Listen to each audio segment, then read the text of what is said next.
Would you agree with that? If you can define the problem, you're already 50% to a solution. A lot of times we work on sub-problems and therefore we can't solve the real problem. I don't know if it makes sense to you. But Albert Einstein said that once he found out what the real issue is, he was already halfway to solve it. So, for example, I'll just give you one example. When we worked through it one time with one of the classes, we wanted to design an arboretum. Everybody knows what an arboretum is? Okay. So if we say to you, design an arboretum, you're going to look at what was done in the past and come up with a mediocre solution to another arboretum. Would you agree with that? Now, if you think about it and really ideate and come up, and the problem really is, in what ways might we create a learning experience with plants? You come up with so many more great solutions than you would in how do we design an arboretum. Does it make sense to you what I'm saying? Because creating learning experience with plants, you can create museums, you can create talking trees, you can create all kinds of things that you would not even think about if somebody says design an arboretum, because what comes in mind is trees with the plant label on it. That's about it. That's what arboretum is. To be a collection of plants. But how do you create different experiences for different people learning about plants? Then you start thinking also, who is my user? Everybody from K to nursing homes, and each group learns in a different way. You can come up with a hell of a good design. It'll be a lot more creative. So these are the kind of things we're going to work with. Go ahead. You have something? Yeah, when you're done. I'm done. Oh.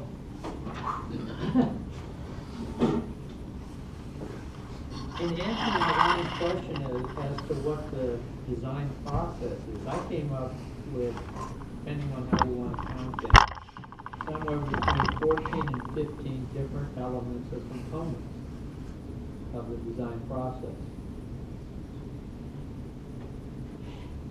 And some of them everybody covered, some of them a lot of people forgot about. And this was my list, and you may want to write this down because probably everybody's going to have these, let's call them 12, 13, depending again how you want to count them and how you want to lump them together. But this was my list. Every design project is going to have a program, right? As Alon has already mentioned. You may have a program that says you have to design a 150 person amphitheater, it's got to park X number of cars, it's got to have service, etc., etc. So everybody's going to have a program. That program may be very detailed, it could be very general, it could be preliminary, or it may be non-existent. There are times when a client will come to you and say, I have this parcel of property. What the hell do I do with it? You've got to tell him because he or she may have no idea what the heck they want to do with that parcel of property. I've got $1 million, I'm going to go buy 50 acres in Los Angeles. What am I going to do with it? I have no idea. I've got money. But I want to make money. But I want to make money, yeah. But I want to make money. So you're going to have to come back and tell me, what should I do with this? Should I put in a brothel, or should I put in a... You don't need 50 acres for that. Or should I put in a hotel? Or should I put in an amusement park? I have no idea.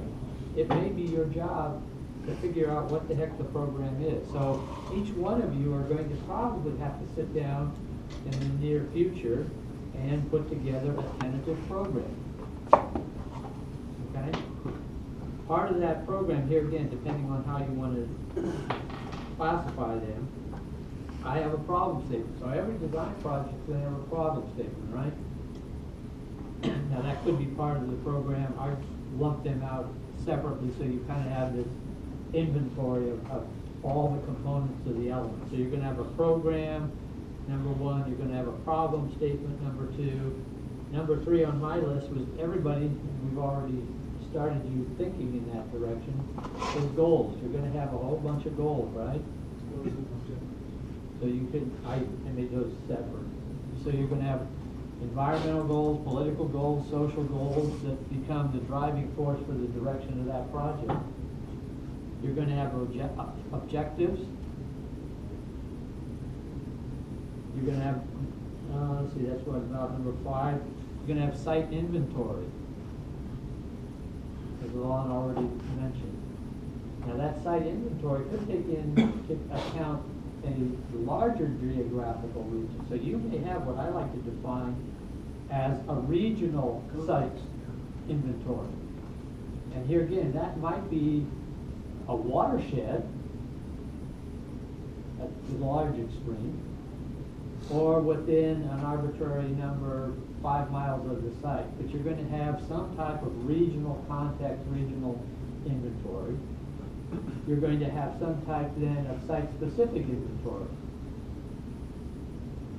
And those two are uniquely different.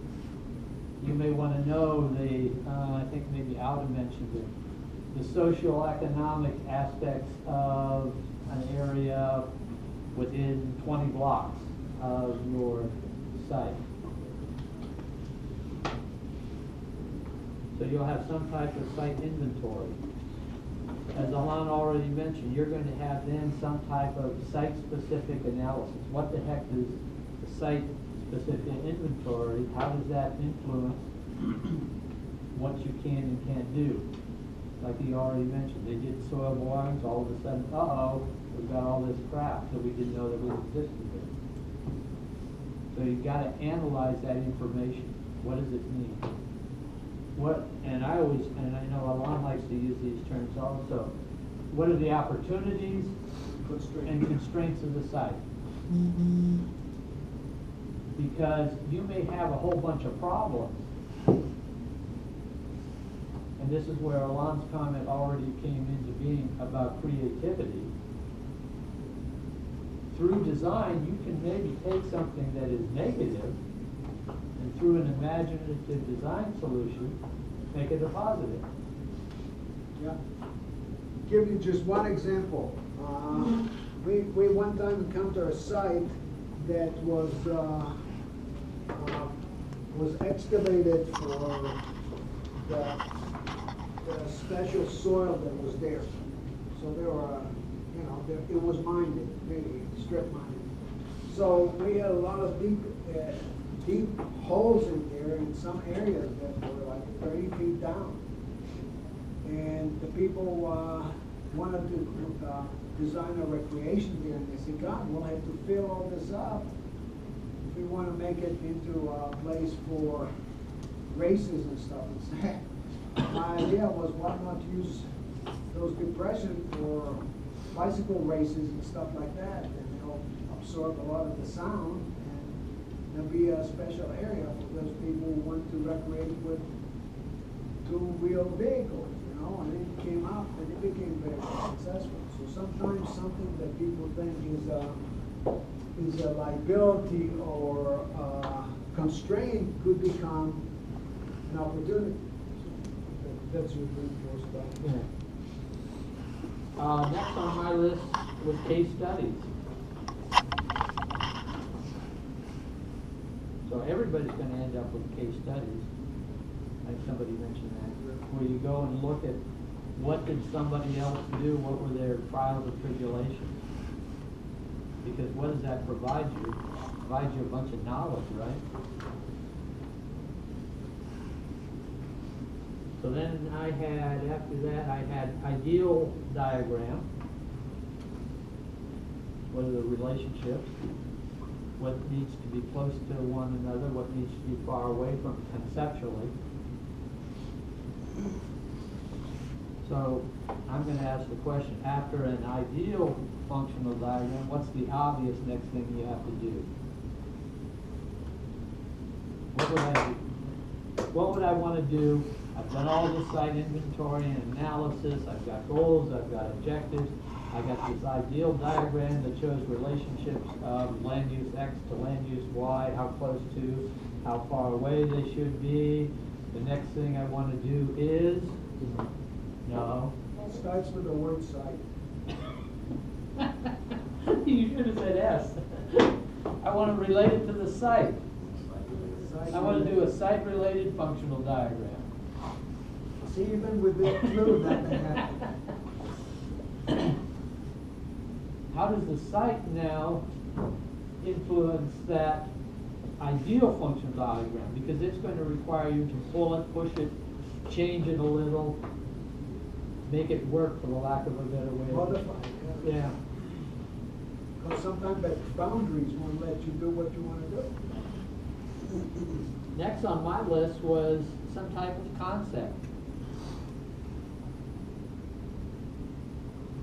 followed by a preliminary master plan.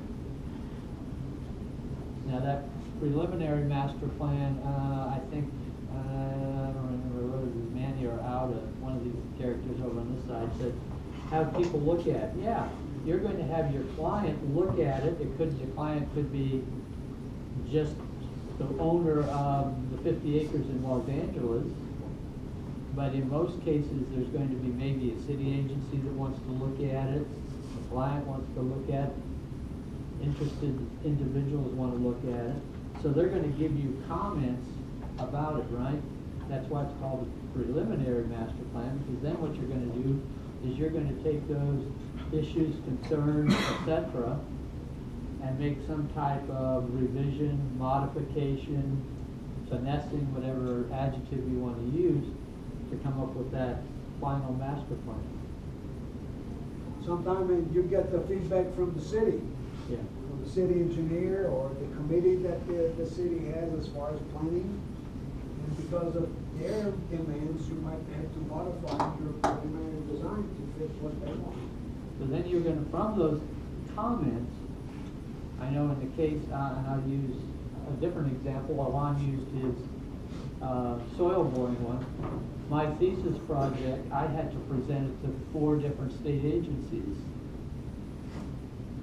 and take those, record those comments and concerns, and then go back and revise my preliminary master plan into a final master plan. And how did I accomplish each one of those concerns? Well, yeah, and nowadays, sometimes it doesn't happen, but the different entities of the federal government, like Army Corps of Engineers, before they do a project, they have to present it, and so are other entities to get public opinion by calling for public meetings, and they record all the objection and all the things that happen during that stuff, and supposedly they modify their design based on the public comments.